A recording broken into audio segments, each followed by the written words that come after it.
Kita semua kenal dengan yang namanya rokok, dan bagaimana semua orang berkata bahwa merokok merupakan aktivitas yang tidak sehat.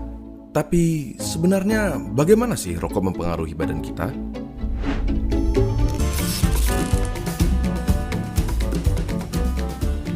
Coba kita mulai dengan komponen-komponennya. Pertama, nikotin, suatu zat yang bisa bikin kita kecanduan, si alasan utama kenapa semua orang tidak bisa berhenti merokok. Bahkan, dia adalah alasan kenapa mereka yang berniat berhenti merasa tidak nyaman dan akhirnya ditarik kembali. Selain nikotin, ada sekitar 7.000 bahan kimia lainnya yang terlibat dalam proses membakar satu batang rokok, di mana diantaranya ada beberapa yang akan menjadi aktif dan dapat merusak badan kita.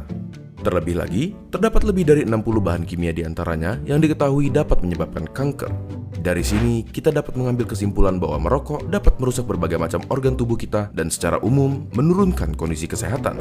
Komponen berikutnya adalah tar, suatu nama yang diberikan untuk partikel-partikel yang tergantung di dalam rokok. Partikel-partikel ini berisi zat-zat yang dapat menyebabkan kanker seperti karsinogen. Contohnya adalah metal seperti arsenik, kadmium, dan lain-lainnya. Tar itu lengket dan berwarna coklat. Dan apakah kalian pernah berpikir kenapa gigi dan kuku perokok menjadi kuning? Yap, itu adalah tar yang dapat juga mengotori paru-paru dan memberikannya penampilan yang sama. Zat yang berbahaya berikutnya adalah karbon monoksida, suatu gas yang dalam jumlah banyak dapat berakibat fatal karena menggantikan oksigen yang seharusnya tersirkulasi di darah.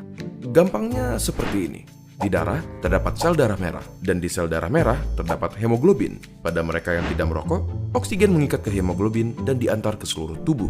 Tetapi, karbon monoksida dapat mengikatkan dirinya ke hemoglobin lebih mudah dari oksigen, dan akhirnya menggantikan oksigen.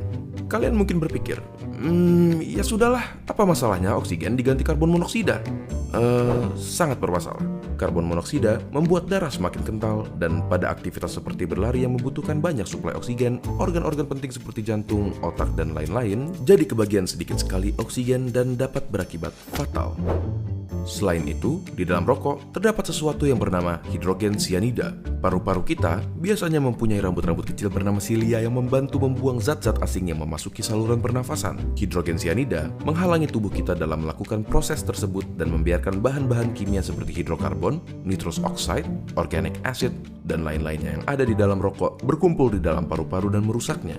Tetapi, di balik kenyataan bahwa merokok merusak paru-paru, jantung, pembuluh darah, bahkan otak sampai dapat menyebabkan stroke, ada fakta menarik yang tidak semua orang tahu.